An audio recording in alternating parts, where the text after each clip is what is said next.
Hello and welcome to the first video of a new series. This is going to be a Journeyman save based in the leagues and nations of the UK and Ireland. We're going to start as low down as it takes for us to get a job and see how far we can progress. Obviously moving clubs as and when we need to. Hopefully we don't get sacked, hopefully we're moving through our own choice, but without further ado, let's get started.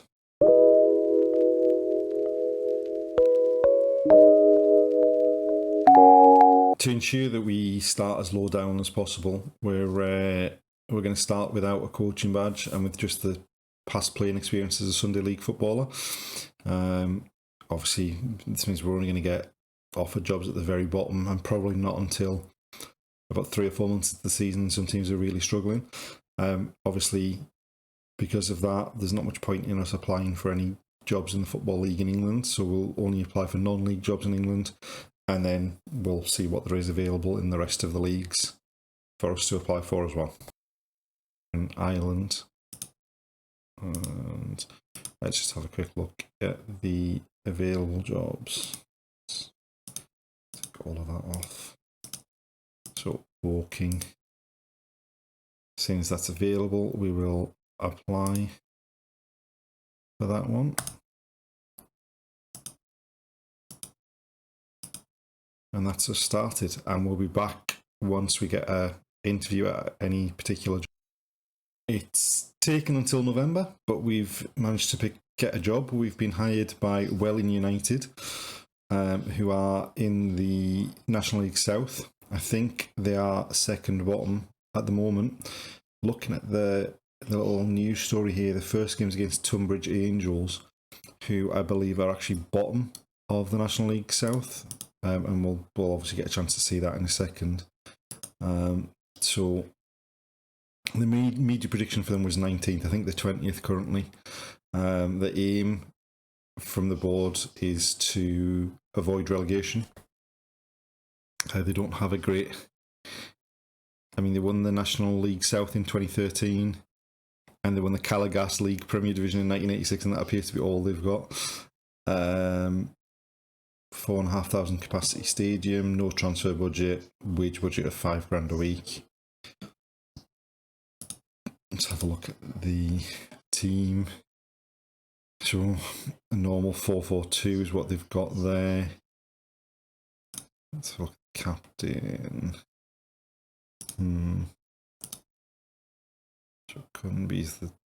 So they're obviously struggling for goals, looking at where everything is. Best player centre half. Yeah, I can see that. Definitely. It looks like a decent player at that level. So, aim is to sign players for a profit, work within the wage budget, avoid relegation, reach the 4th qualifying round of the Cup, and the 3rd round of the FA Trophy. I think we come in the 2nd round of the FA Trophy, so that's only 1 round we would need to do. The contract's only till the end of the season.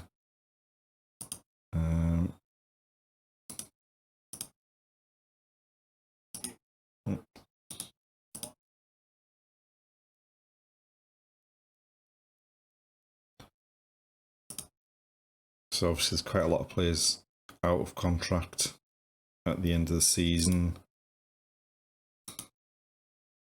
So as we say, avoid relegation. I mean, let's have a look at the squad. I mean, the one thing immediately is there's a severe lack of bodies. I mean,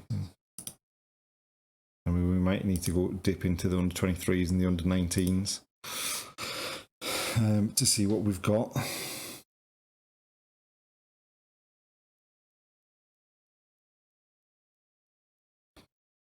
I mean, given it might be that we play, given the lack of bodies elsewhere, it might be that we play 3 centre halves.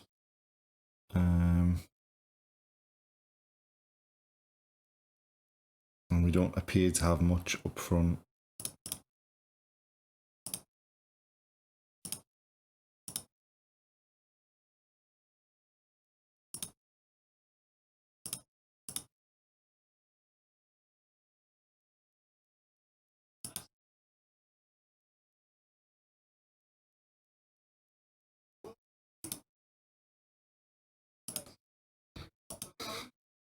So we don't have an awful lot of wide players. We've got a few centre midfielders, a lot of centre halves, a couple of left backs, one right back.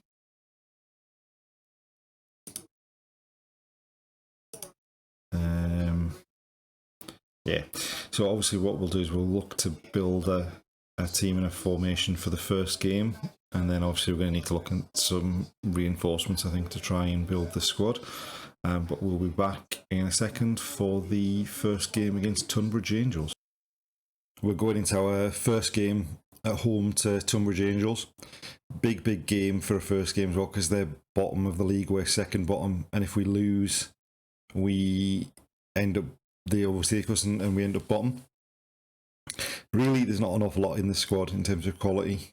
We've kind of, we'll see how this goes. I've got a feeling that the first few games we're going to play quite a few different tactics to try and figure out what works for us and what doesn't. We do have a big problem in terms of the squad in that, as you can see by the 16 and 17 year olds on the bench, we had to pull a load of players out of the reserve team and the youth team just to even be able to fill up the subs bench, which, given we're only allowed 5 subs, is a bit of a concern. So, I mean, we've got a couple of players struggling. Obviously, we'll just go in and see what we can do in this game. Hopefully, we can do something and at worst come away with a draw so that we're not bottom after our first game.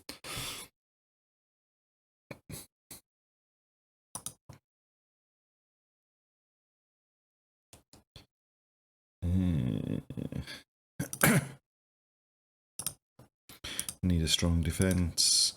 Have faith.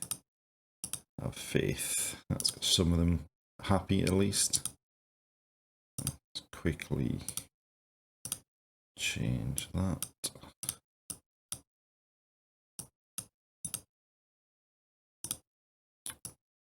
We want.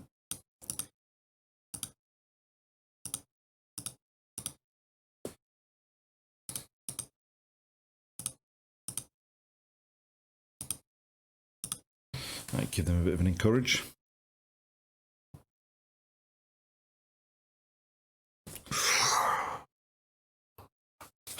So I wonder if playing up to the big man and then him knocking it down might work, because that's what we're playing at the moment. With a shadow striker running off to pick up the loose balls. Oh.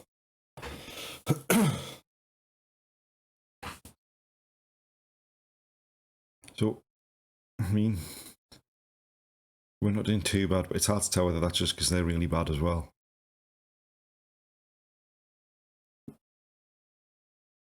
Right, 0-0 at half time.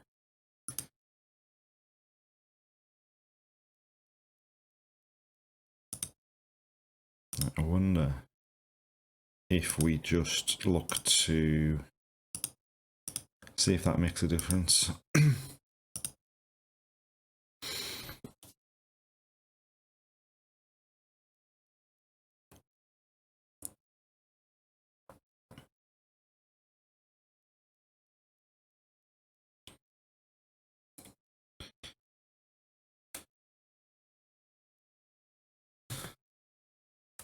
Yes!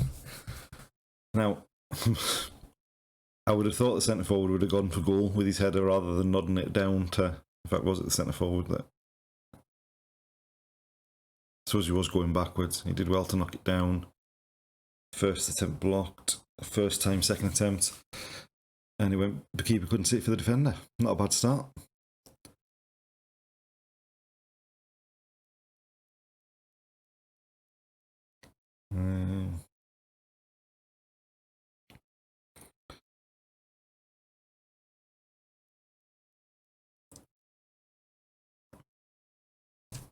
Oh, come on.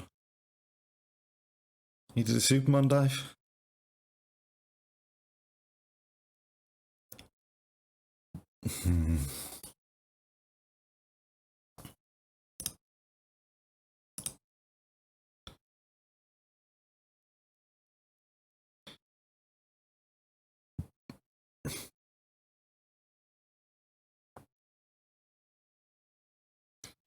Right, I wonder if we change to the second tactic that we've got.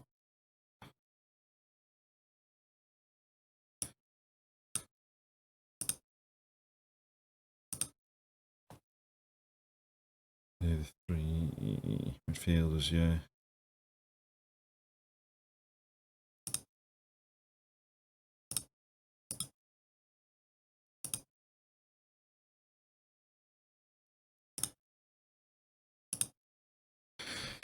Let's see if playing with the front two makes a difference here.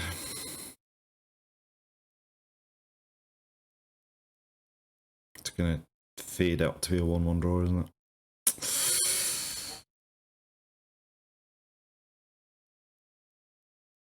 I mean,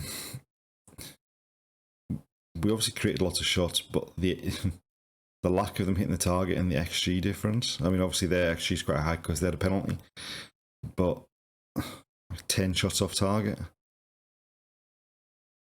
That's a big concern. Obviously we had 8 corners, so we might have to figure out something different for a corner to see if there's anything we can do to take more advantage of that. All in all, at least we didn't lose. That's about the best we can say from that. And we stayed off the bottom. Let's just have a look at what happened around us. So the teams that were above us didn't win either, so that's not too bad. The gap hasn't increased. And we'll be back in a second, and at that point it'll be the end of December, and we'll give a recap of what's happened since this game. We've made it to the end of December in our first season. Obviously we took over Welling United and we saw the first game against Tonbridge Angels. Obviously we were second bottom at that time, so we've managed to sort of claw our way up to 17th. We're not quite as far away from the drop zone as I would have hoped, but generally we've played quite well. We've had quite a lot of games that have been, we haven't played quite a lot of games, games that were rearranged because of replays in the FA Trophy, teams that were in the FA Cup, things like that. So obviously we'd seen the game against Tonbridge that we drew 1-1. We then beat Ebbsfleet 2-1. They were top of the league. We did go down to 10 men very, very early on in that game, and then we were 1-0 behind at half time. But then we sort of picked up a couple of goals late on in the second half and managed to hold on to that 2-1 victory. We obviously, as you can see, did change the formation because when we looked at the first half against Tonbridge, where we played the 5 at the back, we didn't really develop anything. We didn't create any chances. We were a lot better in the second half when we went to 4 at the back and 2 up front. So we've played that ever since. The next game against Eastbourne, they were in the middle of the table. I think they were 11th when we played them. And basically, it was a pretty comfortable game. We created a lot of chances, scored early. They equalised. Almost as soon as they equalised, we went back in front. Jack Batten got the third. It was his first game for us, and we'll have a look at the transfer business we've done in just a second.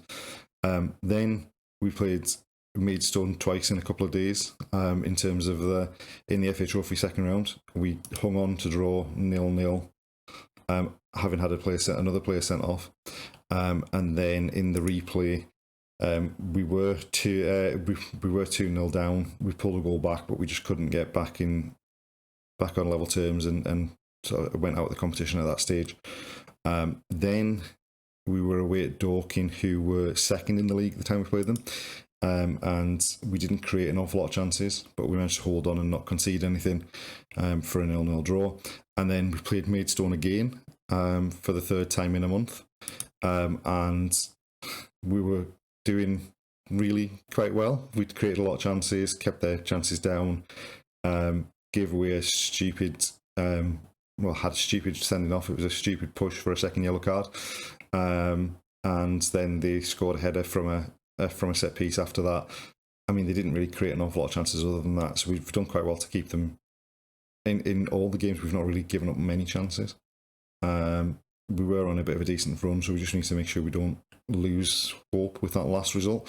As you can see, we've got a couple of games coming up against Dulwich and then obviously the second half of the season, which we'll see in the next episode. In terms of the transfer business that we've done so far, we brought in Jack Batten from Bath on a free transfer, and he's played well since he came in. He's played 3 games, he's got a goal, he's averaging 7.37 for us, so can't complain about that one.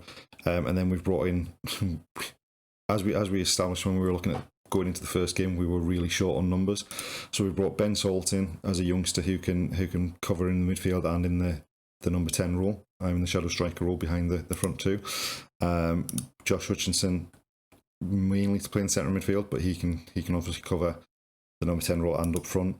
We brought in Joseph Azagay as a goalkeeper, who's come in and become our number 1. He's obviously kept a clean sheet and then just conceded one in that last game there, so hopefully he can carry on with the decent form. And then we also picked up Ryan Hayes just as an emergency body, just for an extra person in the midfield. And that's basically what's happened in up to the end of December. And join us next episode for the second half of that first season.